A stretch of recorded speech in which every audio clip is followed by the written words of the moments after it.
Hello everyone, episode 13, New Orleans Saints. So hopefully that they will watch over us and protect us from anything bad related to let's say unlucky number 13. So the last season which we were shooting in spring, we were mostly talking about how Saints are in a financial purgatory, how they are the least likely team to win Super Bowl in upcoming future. Not necessarily like this season, they are like 20th in this area, but in terms of like 3 years or even 5 years, they are one of the teams that I would say has least upside to win the Super Bowl. And I would say that's still the case because they are in not only financial but roster purgatory. What does it mean? Well, their roster is good enough to protect them from having truly bad seasons. Like the chances for them to pick as number 1, number 2, number 3 this year are very slim. At the same time, they really have close to zero upside to actually make some noise in the playoffs. Like they can get into playoffs, yes, maybe with some like major luck they can win one game, but that's about it. And even that is like, if that happens, I will be very surprised. And why I'm saying, well, this is the definition of purgatory, right? Like you are good enough not to get great picks, but you are bad enough to make a noise. But why is financial purgatory is because they kind of invested their future money to be in this situation. So that's why I think, and I still believe this to be true, that Saints are in the worst situation to win Super Bowl down the line as an NFL team right now. Well, that was most of it you can find in previous video about the Saints. Now let's focus on what they actually do since spring, how they approach the draft, and where does this leave their roster for the season. And for what it's worth, I actually liked their draft. Yeah, I did not expect it, but I did. So they were missing 3rd and 4th round. Yeah, like a consequence of some jeopardizing your future for immediate gains that just are not coming. But even without that, they, I would say, still managed to pull off a very good draft and do even more than some teams that actually had full plethora of their picks. So first, they started with Tarius Fuaga. And to me, that's a great pick. Not necessarily like super amazing, that's why it's missing A+. But the only thing I would say about Fuaga is that he is not necessarily a steal. He just goes where I would project him to go. But he absolutely fits the need for this team. At the start when they drafted him, they were kind of hoping, well, we won't have to play Trevor Penning because of him. Unfortunately, it's probably going to be the case, but that's something that they really had no chance to prevent. They did not know that Ryan Ramczyk is going to be out for the season at the point of the draft. So, I mean, and even if they did, at least we need some tackle play. So I really like this pick. It absolutely fits positional need. I think he has the upside, especially in terms of run blocking. Perhaps the pass blocking for him is not necessarily to a level of like elite left tackles, like even with his upside. But can he be a franchise left tackle, someone like 10 best tackle in the league? I definitely see that in his future as a possibility. So like this pick. Then they went and signed or drafted Kool-Aid McKinstry. And here I would say the only thing stopping me from really liking this pick is it's not necessarily the position of need right now.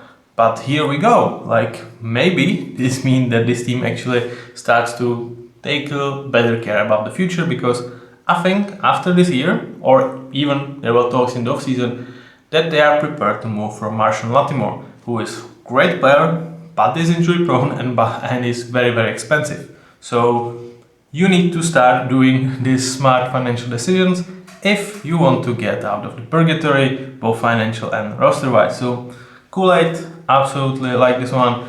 The only thing, again, stops me from really liking this pick is they won't use him as much, I would say, this season. But that's also the reason why I actually really like this pick. So A-, I would say, is definitely a really good grade, really good pick. Then Spencer Rattler with the in the fifth round, 150 pick. And here I'm mad. I'm mad that they got their hands on Spencer Rattler. I would say I was surprised that Seahawks did not try to get this guy, because he can be a sleeper. Once upon a time, he was thought to be potential, even top draft pick, potential like really excellent prospect. It did not work out that way. As a college, he was really a highly recruited player from high school, but at college it just didn't work that well. But the traits are still there. Like he has traits of an NFL quarterback, and in a situation, and even in a situation like this, where it's not necessarily you have to play him right now, but and that's why I really like this pick. He can be your cheap flyer that you take next season when you're trying to get off from Derek Carr, or even in 2 years. And he's going to get that year or even 2 years to learn NFL offenses, and then he will provide you a potential. Like, will he fulfill it? Will he be an NFL starter? Most likely not. But for a fifth round, 150 pick and a QB position, oh my god, you have to laugh. That there's even that potential to be found there. So absolutely great situation for him, I think. Like, there is very few organizations that he could have gone to, and I would believe that. No, I actually don't think there is any. Like, I think this is a really great situation for him. There are some similar, I would say, with Seahawks, because there is a conversation whether they will move from Geno after the season or not. Yeah, there would be a good fit, I would say, but they kind of had signed or traded for Sam Howell for the same reason, so that's why I understand why they didn't go for Spencer Rattler. But for Saints, especially in this financial situation, with a situation of Derek Carr, that he's just not going to be better than he is. Like, he just won't. Like, I just don't believe that. This is a dart throw that maybe you can get a guy that's better, and obviously much cheaper for a couple of years. The rest of the draft, I mean, Bob means probably like the pick that I have the least. It's like least favorite of my picks. I just don't see him necessarily having an upside to be anything more than your fourth best option in good offense.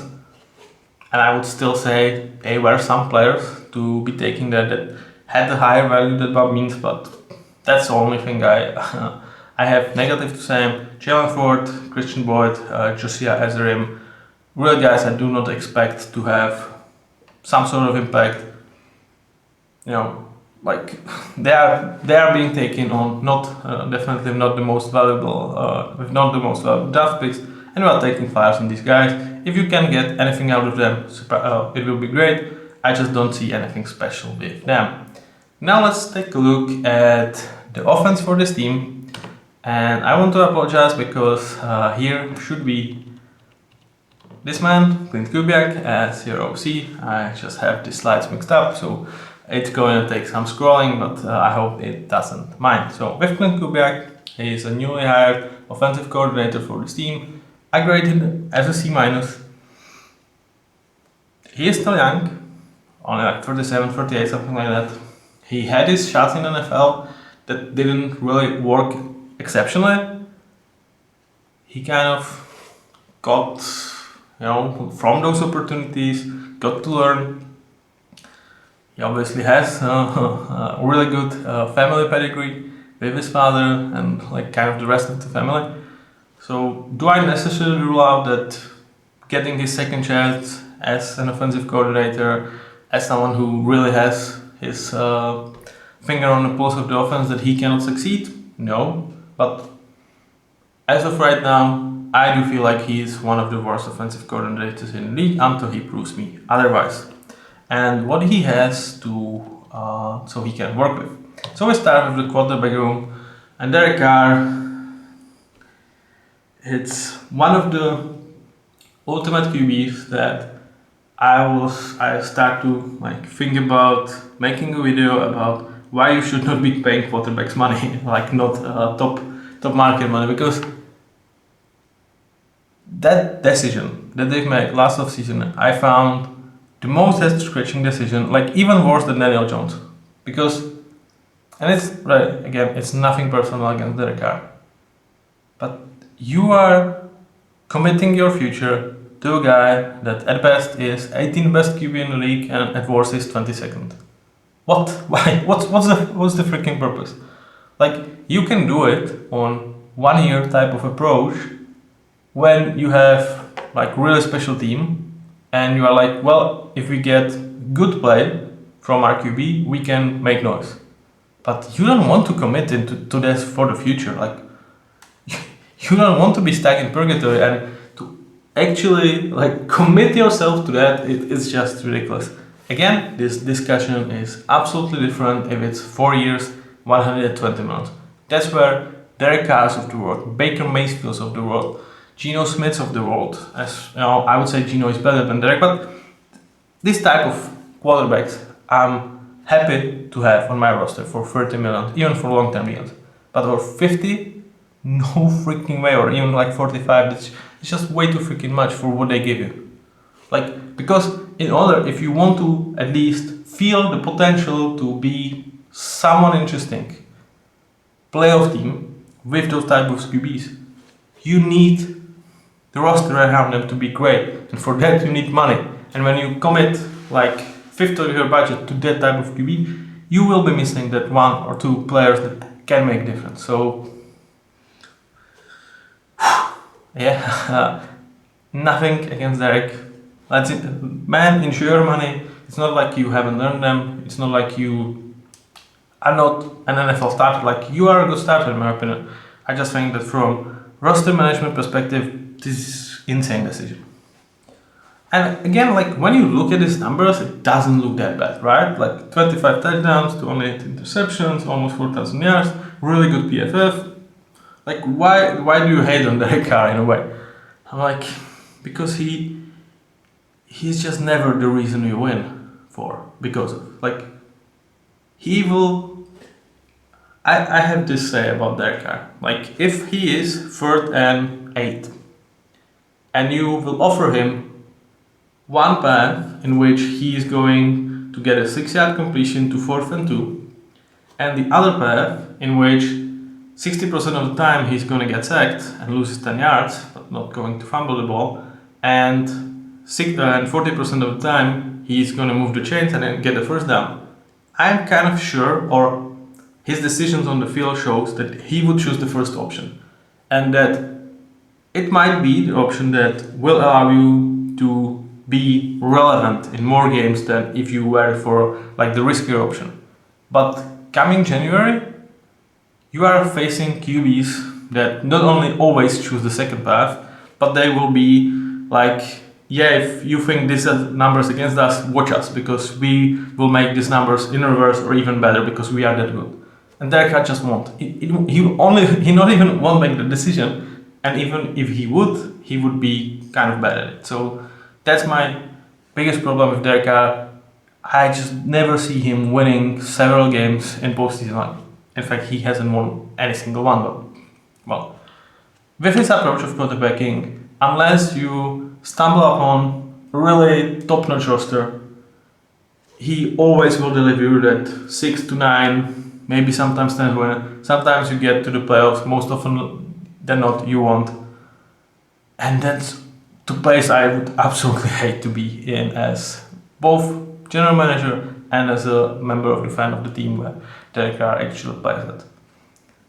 Obviously, for that price. If I can get it for half of the price, well, sign me for that. As a backup, I would say Spencer Latwell is the one for me.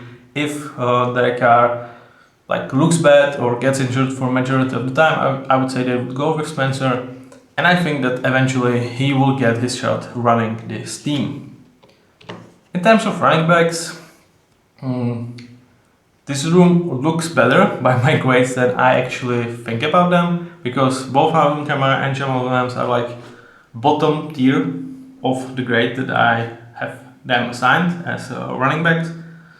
Obviously, Alvin does add some receiving stuff still, but he's far from his best days, and we will see if like some a semblance that he had last year, especially in terms of his pass catching abilities, will still be there for this season, or that the injuries and age will not finally, but will catch up with him even more than it did in the past, because he obviously once upon a time was one of the best running backs and dual threats running backs in the league. He is not that anymore.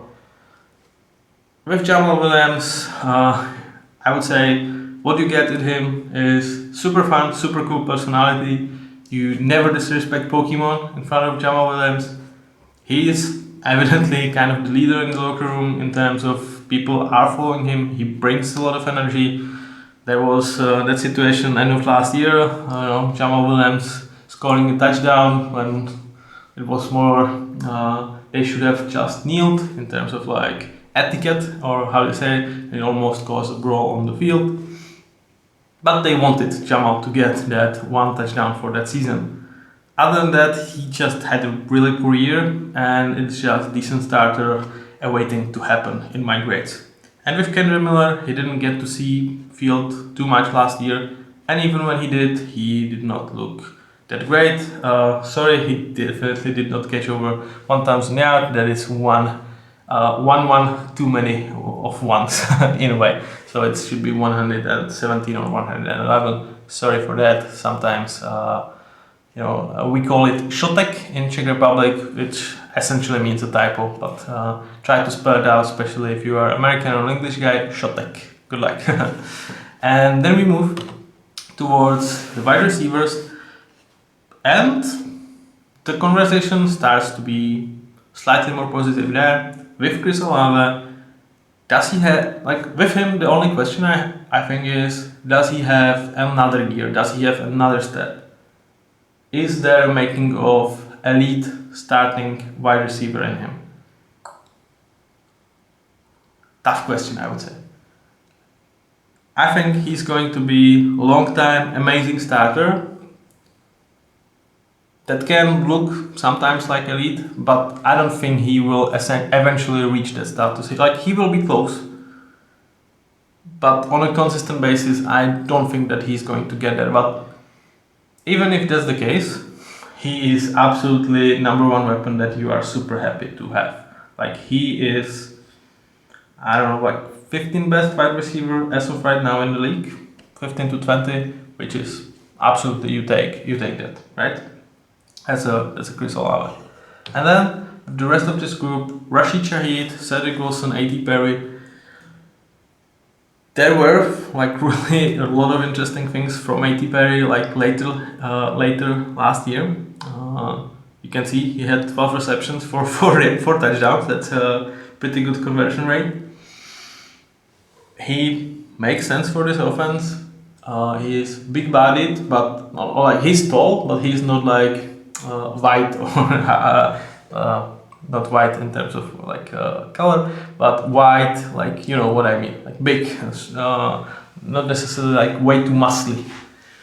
Sorry again, English not my first language, so if sometimes I have mispronouncement or you hear something that maybe is not that great, tell me about it, but it's because of this, so it's white, not white as how he looks like.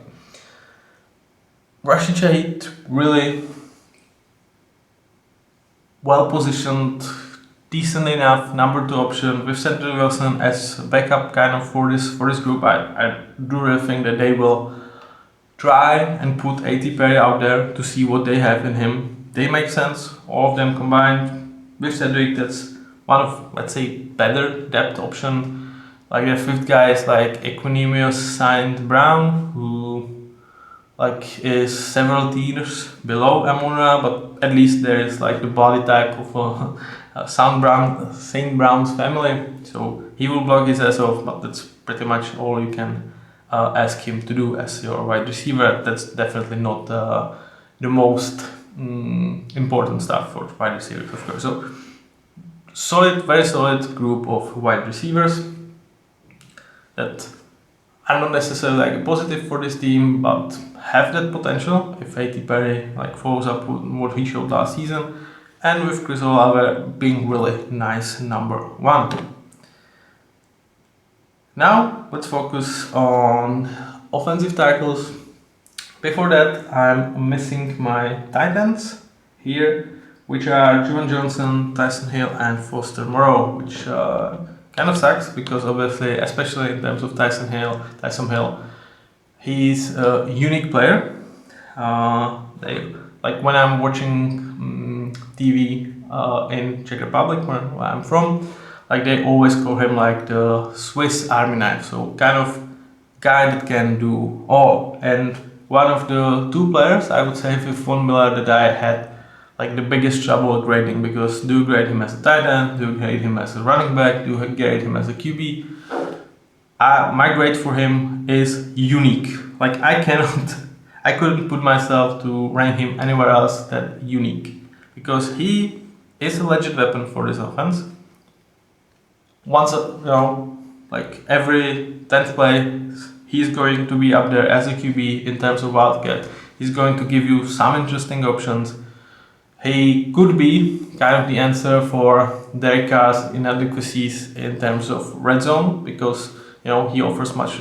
He offers with his legs a lot, where Derek Carr doesn't offer much. But obviously, in terms of passing the ball, he is not the guy that you trust to deliver. Juwan Johnson, Foster Moreau, kind of really pair of good tight ends that, again, I would say, especially with Juwan Johnson, are kind of that neutral situation for your room, that they don't elevate it, but you can count on him.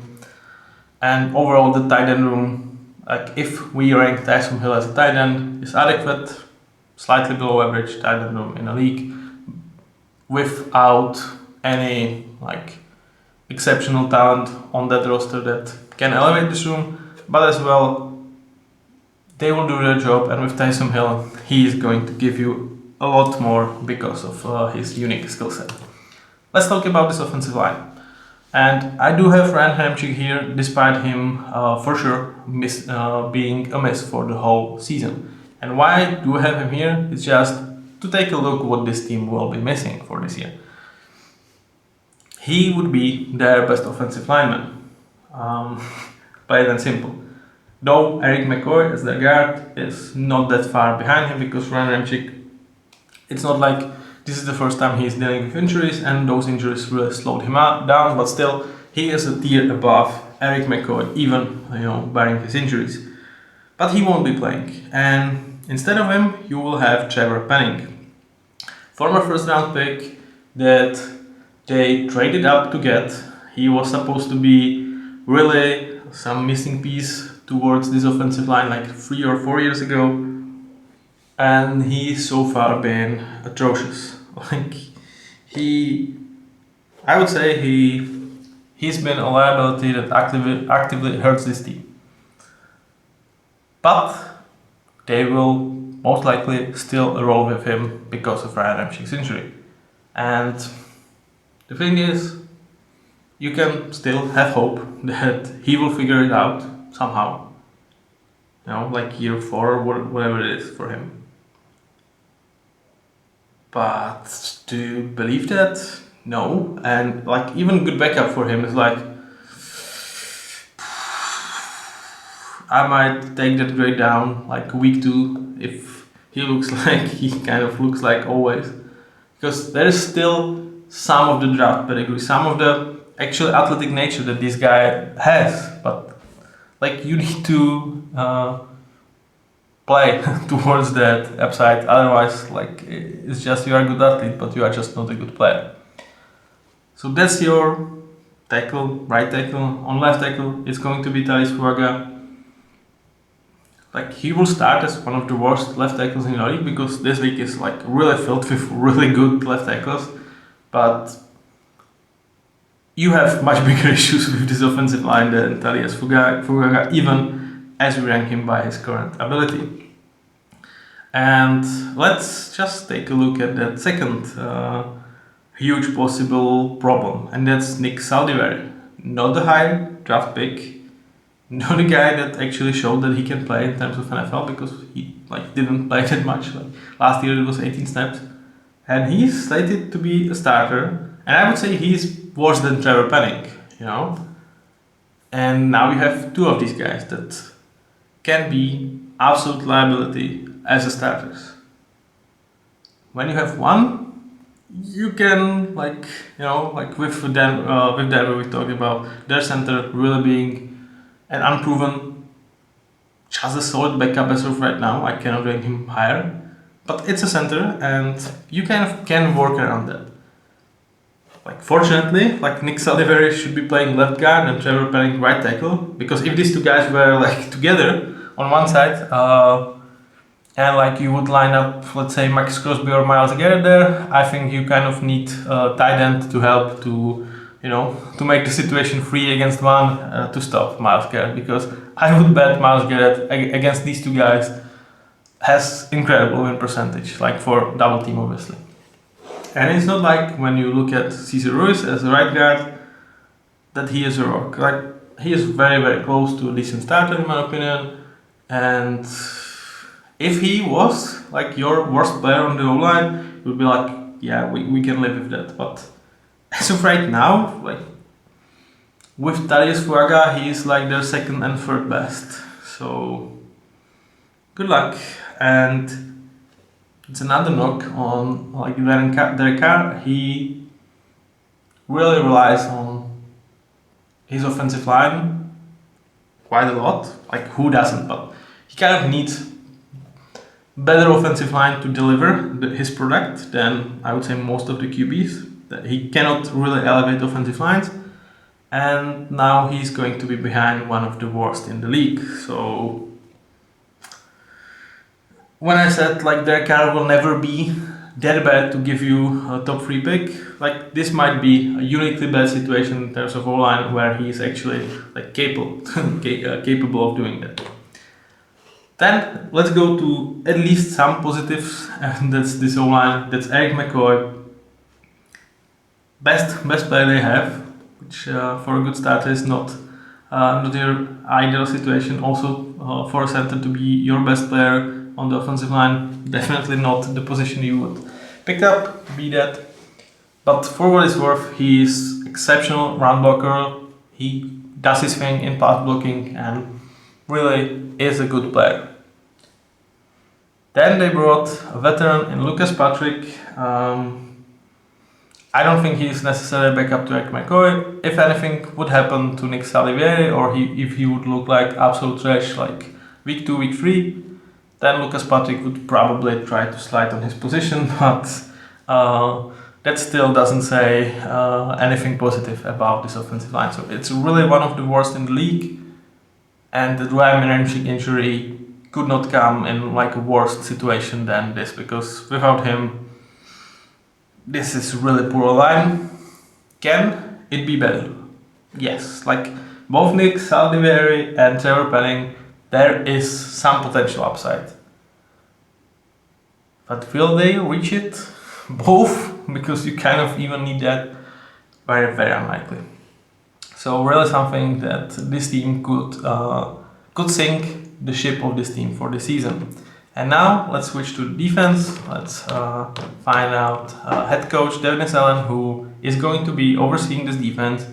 And for what it's worth, Dennis Allen is one of the best defensive mind in the league.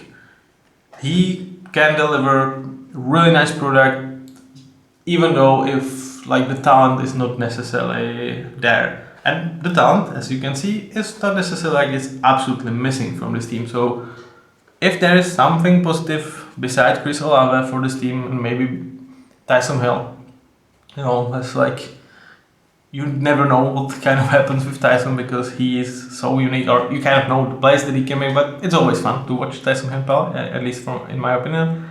The other part of the Saints team that you can be excited about is actually defense.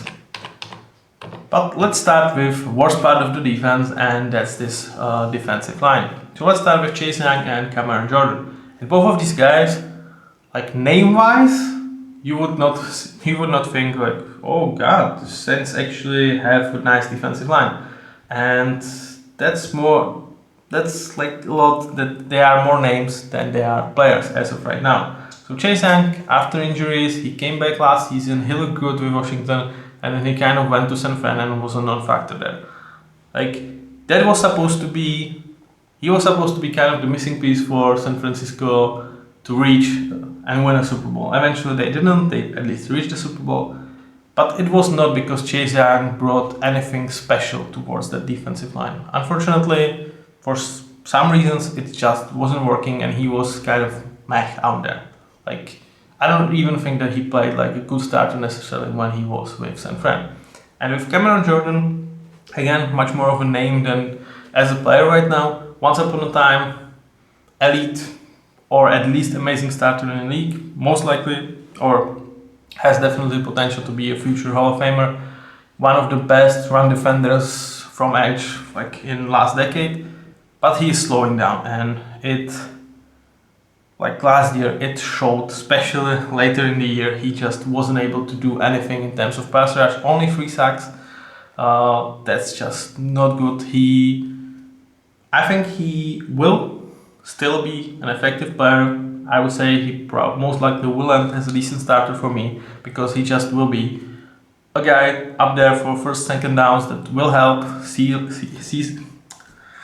protect the edge against run. But as a pass rusher, I believe he will like fizzle out to be almost a non-factor. And that's one part where, even though this team should be much more careful with the money, I kind of understand why they brought Chase Young for 1 year, $30 million type of deal, to at least give them some hope that the pass rush is going to be there. Because if anything, Chase Young is still really nice pass rusher, though his run defense starts to lag. So combine them together. If you take those names and combine these two guys together, you might create a superstar in a lot of people's mind. As of right now, you are creating like one quite nice edge piece. Behind these guys, Tanaka Passanyon is out for several weeks, possibly a season, so we are not counting on him as anything very interesting, at least for the first part of the season. So the other guy there is Kara Granderson, who will also kind of slide more in terms of inside. Like, he won't be playing like the pure edge. He will be more next to defensive tackles in this area, not necessarily playing nose. He doesn't have size to play that, but more in that position. He is, for what it's worth, again, nice enough player, but nothing special. Like, you have 3 guys, Chase Young, Cam Jordan, Kara Granderson, who can get the job done. And in elite defensive lines, they would be your third pieces. In good ones, they are all like decent enough second option, but none of them is like anyone that should be scaring offensive lines, unless they are like kind of stuck in Chase Young rookie year. Like, okay, unless you just wake up and you think like it's 2021, you shouldn't be scared from Chase Young or Cam Jordan. Is it still there for Chase Young to, get better? Perhaps with another year being injury free, I hope. Like, I still remember Washington against Tampa, Tom Brady versus Chase Young, when like single-handedly Chase Young was still keeping that Washington team in the game. At the end they lost, but I've seen his upsides and they look so funny. They look so great, but he is not that player, or he was not that player for several seasons right now. So that's the edge group. And in terms of interior, that relatively positive conversation comes down, because these guys will kind of get the job done, but they I don't even get the job done like good, and don't necessarily they have anything in terms of upside. Maybe with Chase Young you still feel like maybe it's still there, with one exception, and that's Brian Breezy. Kind of a guy that as you can see in his grades, he is really a lopsided player. Like, he could be, like, his potential is definitely be one of the top 10 pass rushing defensive tackles in the league. Like, he has moves. He's obviously this was his rookie year, so he's going to play in the second season. There is potential to develop there, but in terms of run defense, he's bad. And obviously you want him to fulfill his potential and be just almost exceptional pass rusher and kind of liability in terms of run defense. But that works very well if you have other guys to step in his absence, and or like not in his absence, like in terms of fulfilling the roles that he does not necessarily do well. And like Nathan Shepard, Colin Sanders are, I don't think, those guys. So there is some potential for Brian Weezy to give at least a spark of pass rush. He actually could end up as this team like best pure pass rushing threat. I think he can overcome even Chase Young in this department. But in terms of run defense, this would still suck. So I guess you can kind of put him next to Cameron Jordan, and you can figure some like interesting maneuvers there. But am I like super excited? Yeah, maybe about Brian Breezy, but that's kind of it. Now we go to the linebackers room, and the reason why they are not ranked like super poorly in terms of my D line ranking, because to that I do add linebackers. Like, so they're great. You've seen with Dennis Allen for D, L. It also includes linebackers. So it's not only D line, it's like D line plus linebackers. So D linebackers, if you want. And now we have to start the conversation with Demario Davis. And I don't do it often in this series, but dude, I have utmost respect to you. I like put my cat down for you, not tip of my head, but tip of my cat. Dude, what are you doing? Like, how are you this exceptionally good at your age? That's ridiculous. I mean, people are talking about longevity of Tom Brady, right? But he's playing a position where you are not getting hit every single play. Demario Davis kind of does. And what he can do at his age is absolutely exceptional. Like, some would say that he is not elite linebacker anymore. And I'm like, maybe he isn't. Maybe I'm just ranking him too high, but this is where I have to put kind of my fan feelings out there, and like a guy that's passionate about the sport, to just give him his props, because it's just exceptional what he does in terms of his age, in terms of his position. Absolute leader of this defense, and I just hope we get to see him play for not even this season. I think he has the ability to not slow down for another couple of seasons, because he never relied on like an elite speed. He plays with his brain, he plays with his body is still shaping up to be solid, and his brain just getting better and better when he saw it all. There is nothing kind of you surprising. Perhaps like week 1, Miami will have some tricks in his sleeve, some Mahomes back shoulder, back pass, something crazy like that. There might be, well, I've seen that for the first time, but there's like several plays a year that they can surprise Demario Davis, and I just hope he will still be at this level. Then Willie Gay is not necessarily your linebacker number 2, but eventually, guy, if Demario Davis would go down, he's nice enough backup option for this group. And they have Pete Werner. Yeah, I'm sorry, that's not Willie Gay, obviously. This is Pete Werner, and I did not change his photos. It's kind of sucks that this happens more often than I would hope. Like, on one side, you can kind of say, well, I've created about more than 1,000 like these playing cards, so occasionally this will happen. On the other, it always sucks. So I'm sorry for you guys that actually watching this, for missing Willie Gay in terms of how he looks like. I promise, Willie, it's going to be better next time we will talk about you as a player. And I'm sorry for misinterpreting your face. So this is not a Willie Gay, it's Pete Werner. And so this is Pete Werner as well. Pete is really nice linebacker number 2. For some teams, he would even be their best guy. He's very close to a good starter, in my opinion. Next to Demario Davis, he can take more risks, be kind of like that heat-seeking missile that Demario is going to say, go there, go there, do this.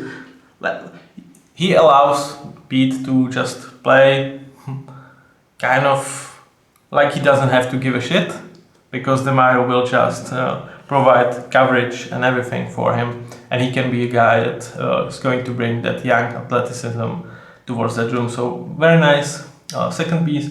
And it doesn't end there. Khalil Hudson, for what it's worth, had a quite nice season last year, and here's like your fourth best linebacker. So they are injury proven against, if anyone goes down, or if DeMario just somehow absolutely slows the fuck down for some reason. Age would be the reason, but they are set up to do that. They will be in free linebackers packages quite often because they can do that, and they have a defensive-minded head coach in Dennis Allen that can make use of such quite a good room that perhaps is not the most influential in terms of league, but that's where he can elevate. Now let's go to secondary, and probably like beside linebackers, this is another strength of this team. We start with safeties, and Tyrann Mathieu, aka Honey Badger, man, he still does it, like he's over 30, but like he had, I would say, like dip in terms of his performance for like 1 year or two.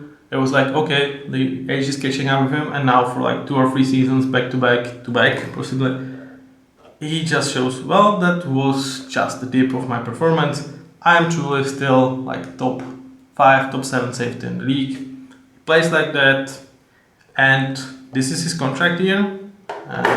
It's not usual to get a massive contract at his age for safety, but if he plays like he did last season, I think he will get that contract. Something like 2 years, 40 million should definitely be on the table for Tyrann Mathieu, and it's going to be absolutely deserved. Will it be with the Saints? Question mark. I'm not sure they will be able to bring him back. In Jordan Howden, you have a potential like long-term replacement, young up-and-coming talent that already can get the job done. Next to Tyrann Mathieu, he's not going to be a huge liability. Though as of right now, I would still say like he is not necessarily net positive, but as soon as this year, I think he can move to that category to at least be like neutral. With Ugo Amadi, you are getting good enough backup that played a lot of snaps in terms of league. Of course, if Tyrann Mathieu goes down, this suddenly becomes much less exciting room. It's not necessarily the case with him that he would be injury prone. And it's always like, if the room consists of 2 starters and like one nice backup, if the best guy by far from that room goes down, well, what a surprise that the room would be really bad, or like much worse, let's say, because not really bad. I would say even Jordan Howden and Ugo Amadi is safety duo that if you have out there, it's not like you are losing a hair every single play they don't make, because they will make some plays. And then we take a look at the cornerbacks, and I already talked about Marshall Lattimore a bit. I might have him ranked too low. I would say some people definitely stick up for him to be an amazing starter, at least. To me, part of this is injuries, and part of this is like even when he was out there, he was like 90% or 85% of what I think he was in his peak. And I would say his peak was never an elite starter. He was really exceptional, and he still is really, really good. But to me, 90 to 85% with injury concerns that will most likely cost him several games this year again, because that's just what it is with Marshall Lattimore. That's important starter, not necessarily an amazing one. So you can crucify me for that. We are saying so. It's not necessarily something that would be totally new, but like as your number one guy, I'm happy to have Marshall Lattimore, but I really like that they seem to be thinking ahead and not like sticking with Marshall as their long-term answer for this position. With Paulson Adebo, as early as this year, I think he can be better than Marshall Lattimore. I honestly believe that this is his contract year, so he will be playing for the money, and I think he has every making to deliver really exceptional cornerback play that either will force Saints to pay him hefty amount, or he's going to hit an open market and he will get paid somewhere else pretty good chunk of money. I would not be surprised if he gets something close to even Jalen Johnson contract. Like, is he as good as Jalen Johnson? Hell no, but he doesn't have that many of injury concerns, and it's going to be year after Jalen Johnson, so that means probably more money in terms of overall cap situation for teams, and like cornerbacks that I would say he has really good potential to finish a year as an important starter. They will get paid a lot. So whether it's with Saints, whether it's with someone else, unless Paulson Adebo has a bad year, he's going to get paid, and I think it could go very, very high. And you might be surprised about it because he's not necessarily a name that is mentioned out there. Like, even when you're talking about secondary for this team, it's going to be Tyrann Mathieu, it's going to be Marshall Lattimore, and they're like, oh, what, Paulson Adebo? But you should be looking for this guy. And the good thing is, the cornerback room doesn't stop there, because Alontae Taylor, again, one of the players that is really up and coming player. He definitely has really a lot of room to grow, and even as of right now, he is very close to being a decent starter in my rankings. Although last year there were some things that didn't look that good, he still, I think, showed enough that you trust him short term and long term to develop into something like good to important starter for your team. And that's where, again, this room doesn't end even there, because Kool-Aid McKinstry, nice draft pick that will probably get some playing time, because Marshall Lattimore, I think, inevitably will go down for at least a game or two. Although I definitely do not wish it to him, but you know, like, where was the last time that he played every single snap or every single game? It's going to be a while. I'm not going to look for it, but it's been a while.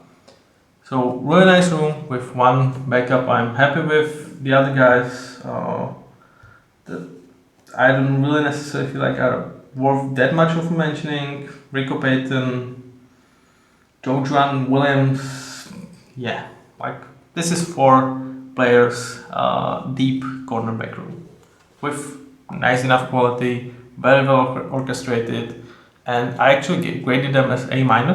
So I really think highly of this group, and I don't think like they have potential to be better, because 3 of their 4 players I think have this trajectory, and 1 unfortunately has this one. So, but obviously, when like the one that has this trajectory is injury prone and is your best player, that could be a problem. But do I think they would go and play good football even with Anta, Cool, and Paulson if Marshall Lattimore is not there? I'm not super worried about this group. So that kind of finishes the roster breakdown of this team. Let's check and go about how do I think about their actual winnings this year and their losses or like their like maximum potential.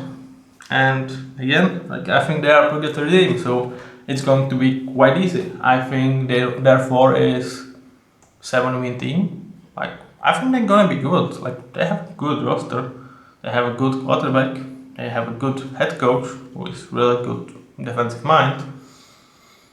I mean, I go and lower this for 6 because Derek Carr dependency on the O-line that is the biggest question mark for this team by freaking far. You know, Derek Carr is not a question mark; he's just like slightly negative for you. Okay, I will go as down as 6 wins because that O-line could look like it doesn't belong into NFL. That's definitely a possibility. And upside with the division. I mean, 9 wins. I think the upside is just not there. Like, why should there be upside to win more than 9 games? Like, you couldn't do that last year when the division sucked even more, where you had Ryan Ramczyk, for what it's worth. Like, you had the guy. Like, are you better than you were last season? No. Are the teams around you better than they were last season? Well, Carolina is. Atlanta freaking hell is. So, yeah, I think the ceiling is 9 wins. Can they slip into playoffs? Maybe, like 25-30% to be in playoffs, whereas wildcard or somehow this division just self-impose again. 9 wins could win it. And then what? Like, okay, at very best case scenario, you will beat, just like Tampa beat Philly last year, a team that really was supposed to be up there and then struggles to just sing on wild card and just on the very lows of their season, and then you lose, and that's it. Like, that's your season. Sorry that it ends on such a super negative note, but that's the definition of purgatory, and you are stuck in it, and you paid to be stuck in it, so deal with that. I'm sorry, Saints fan, but that's how I feel. Thank you very much for listening. I'm sorry for some mistakes that occurred on the screen in terms of a bad photo or in terms of some bad numbers. I will try to do better. Hope you will excuse me for that, because yeah, this was really a ton of work to get this, these cards together for every player. So occasional slip-ups in terms of I forget to change the guy's photo, or I misclicked one and I didn't realize that. I hope you pardon that. Thank you very much. Let me know down in the comments if I'm way too pessimistic on the Saints, on their car. How do you feel about this offensive line? And go Honey Badger, I guess. Bye bye.